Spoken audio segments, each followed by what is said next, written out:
ત્રીજું કામ એક કીધું છે એમણે બધાએ, અને બોલાવે છે મારા મોઢે કરવું છે એમને બધાને. હો, ત્રીજું કામ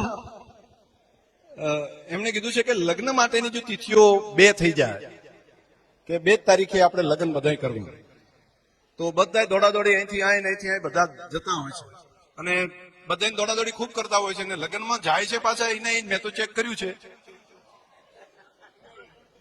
એ 300-400 જણા હોય, અને 300-400 જણા આના ઘરે નાના ઘરે બધા આપણે એ જ આટા મારતા હોય, આના ત્યાં 400 જણા એ ત્યાં 400 જણા, તો એ જ ફર્યા કરતા હોય છે.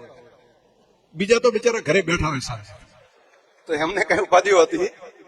તો પછી લગ્ન પ્રસંગે મને લાગે અને એ શરીર પાછા બગડી જાય, પછી વધારે શીરો ખાખા કરે તો શું થાય એક ને એક માણસ, તો પછી એટેક ને બાકી ડાયાબિટીસ ને આવું બધું થાય. એટલે એમાં ફાયદો પાછો ના થાય, એમને ગાડીના ડીઝલના ખર્ચાય વધે, અને ઘરનું કામે ના કરી શકે આગેવાન હોય તો એ પણ બધા કંટાળેલા જ હોય છે કે ભાઈ આપણે આમાંથી છુટકારો થાય તો સારું, એવું જ હશે ને બધાને.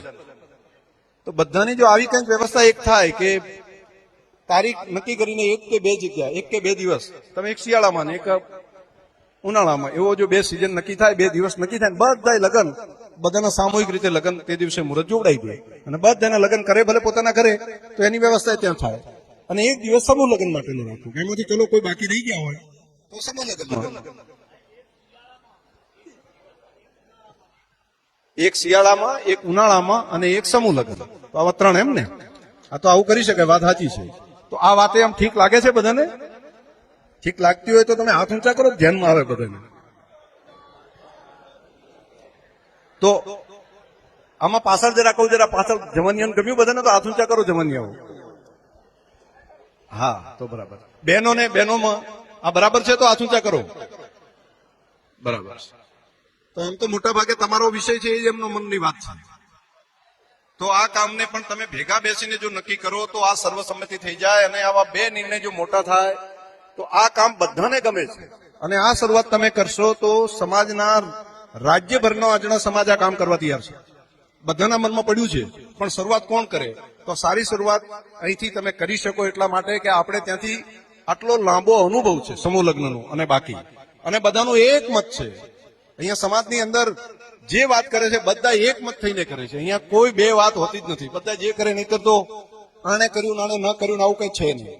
તો અહીંથી કરેલી આ વાત બધા લોકો ઉપાડી શકશે. તો 3 બાબતો મારા દ્વારા મને વાત કરવાનું કીધું હતું.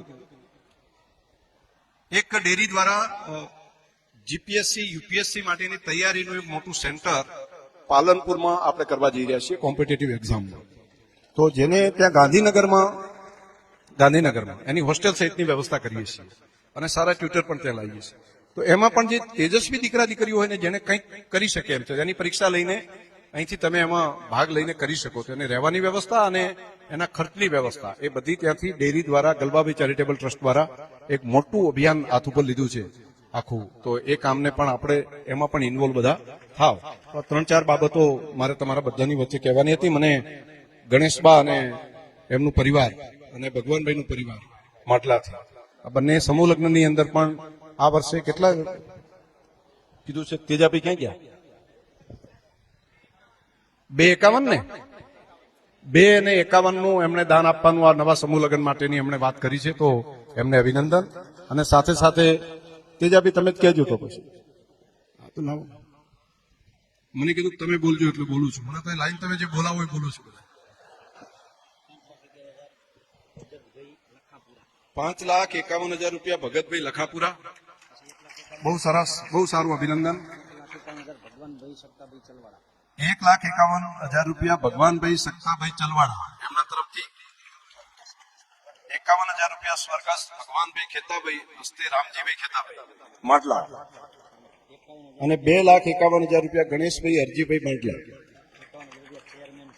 અને 51,000 રૂપિયા ચેરમેન શ્રી અમથાભાઈ તરફથી. આ બધા સમૂહ લગ્ન માટે, સમૂહ લગ્ન માટેનું આ કામ છે. આવતા સમૂહ લગ્ન માટેનું આ એડવાન્સ તૈયારી. અને હવે વાડી માટે આ બધા ભેગા થો ને તે દિવસે એનું આયોજન કરી નાખજો. તે દિવસે કમસે કમ 5 કરોડ રૂપિયા થઈ જવા કરે.